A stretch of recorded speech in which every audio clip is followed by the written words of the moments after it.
China as a weak and pathetic Donald Trump caves to China and tries to characterize what transpired this past weekend as a deal. Notice what they're calling it in China, a consensus. And if you're actually reading kind of China's state media, which I look at to see what they're saying, they're basically viewing it as a total and utter capitulation by the United States. I mean, China gave nothing, and the United States, the consensus was the United States removes its 145% tariffs and makes them 30% tariffs. Meanwhile, China will reduce its 125% tariffs and tax its own people 10%. So the U.S. tariffs still create a 30% tax on American importers that will be passed on to consumers.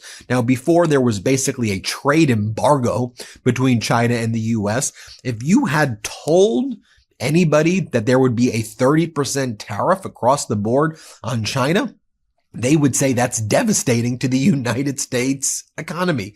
But yet the media portrays this as a deal when no such deal was actually struck.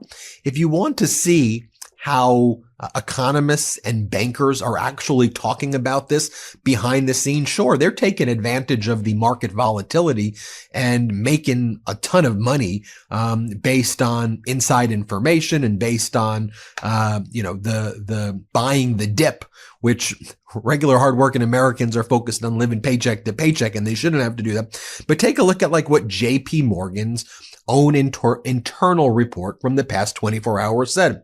Macro and market questions by the dozens. JP Morgan, we keep our probability of recession at 60% in the context of the largest tax hike in over 50 years, while investors perceive the risk of stagflation as significant.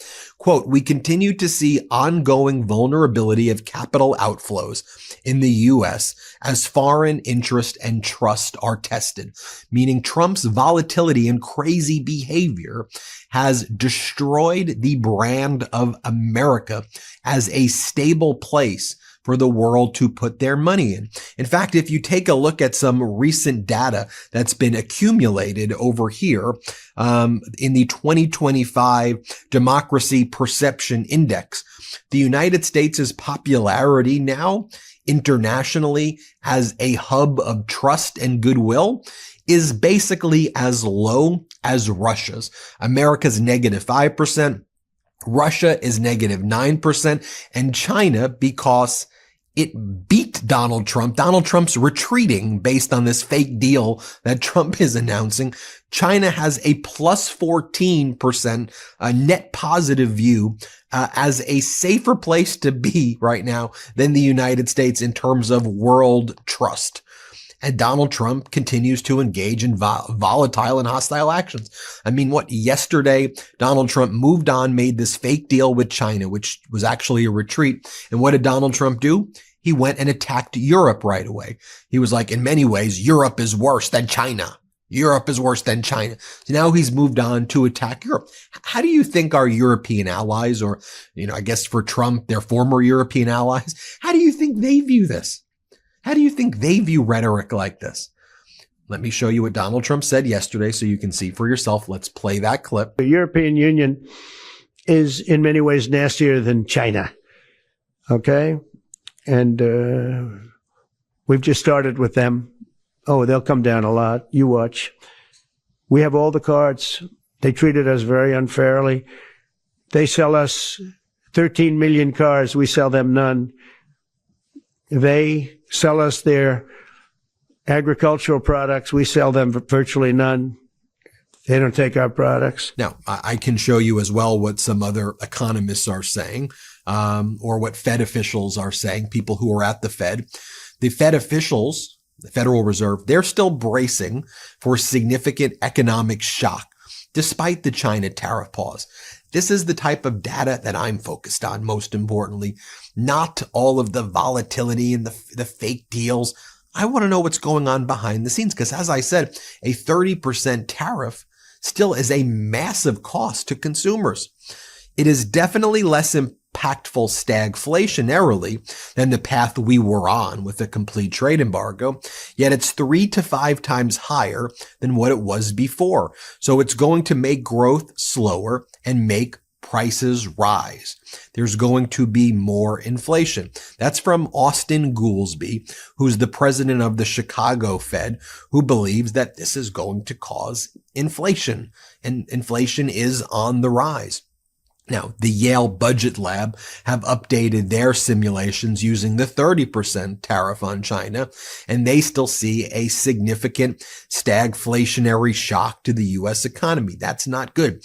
By the way, Bank of England has weighed in on the UK-US trade deal. They call it quite slender. In other words, bullshit. That it is a made-up deal where the only people who seemed to benefit was Jaguar, Rolls-Royce, and Land Rover, because Trump loves luxury goods. So he gave them great exemptions, but it didn't seem to do anything else other than, again, create a tax on the American consumer, while the UK has a less tax on their own consumer. This is screwing over US because Trump fundamentally doesn't even understand what tariffs are.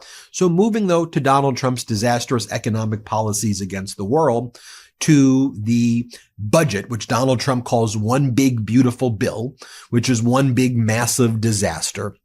One of the things that we're seeing now is in the latest markup that left the Ways and Means Committee, the House GOP will be asking that the debt ceiling be raised by, get this, $4 trillion, because Trump's tax bill will cost the American taxpayers at least $6 trillion. $6 trillion.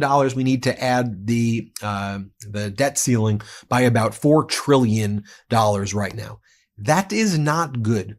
So when you think about Doge, which was going to, right? What did Doge say they were going to do? Reduce federal spending. Federal spending on a day-to-day basis is up.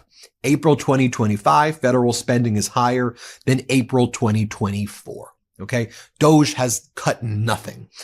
But the deeper impacts are going to be felt in some of the largest additions, trillions of dollars will be added to our deficit from this disastrous bill, which, by the way, in its current form, still cuts $880 billion in Medicaid to pay for it, at least, and cuts infrastructure and cuts all these essential services to give billionaires massive tax cuts, not tax cuts for regular folks and regular people. That's still in this horrific piece of legislation.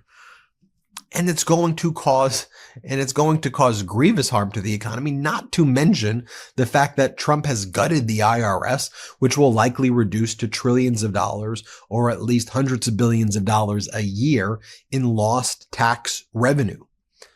That's where we're heading with this. Seriously, I can talk about almost every aspect of this Trump regime as being a kleptocracy, of being an oligarchy, of being utterly incompetent. One of the things that I'll leave you with is this disastrous transportation secretary, Sean Duffy.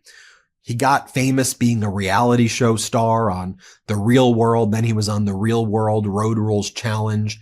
He kind of like almost pretends that he's like The Bachelor, and he does these like weird selfies of himself that he posts on social media where he'll be like, hashtag Latina wife, she's making me tacos today. And it's like our airports are in serious peril because of the current administration and what they're doing. But here you have Transportation Secretary Scott Duffy. He's asked a very basic question by a reporter, which is, so you've been saying, Duffy, that that what's happening right now in airports and like the Newark radar shutting down and that this has been a decades old problem. But Trump was in office, his first term. So why didn't he fix it then? So Duffy then blames Trump's first term on Biden. That their whole plan is just to blame people. Here, play this clip. You've been saying that this is decades-old problems, and these issues have been present for years and years and years. So why didn't this administration take initiate changes in their first administration. Well, I think what we saw is the cracks